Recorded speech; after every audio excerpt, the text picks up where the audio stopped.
Le métavers bat-il de l'aile?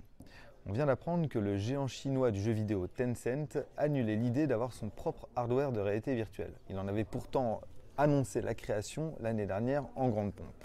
Eh bien non, c'est fini, ça n'aura pas lieu. On pourrait en déduire que le métavers n'intéresse plus le secteur du jeu vidéo. Et pourtant, l'actualité de ce mois-ci, c'est la sortie du PSVR 2, le nouveau casque de réalité virtuelle du géant Sony. Ce nouveau casque est plus performant que le précédent et il apporte avec lui son lot d'innovations qui vont ravir les joueurs. Mais ce qui est très intéressant avec ce casque, c'est qu'il est clairement orienté vers le grand public.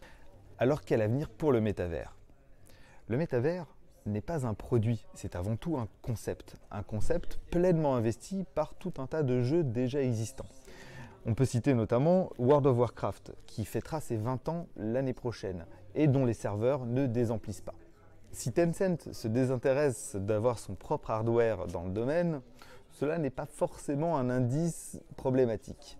On le voit, puisque Sony, lui, continue et se réengage dans l'aventure, on pourrait même se dire que tout est en place pour que les éditeurs nous proposent de nouvelles expériences. Nous attendons maintenant les bons produits pour investir pleinement ce concept qu'est le métavers.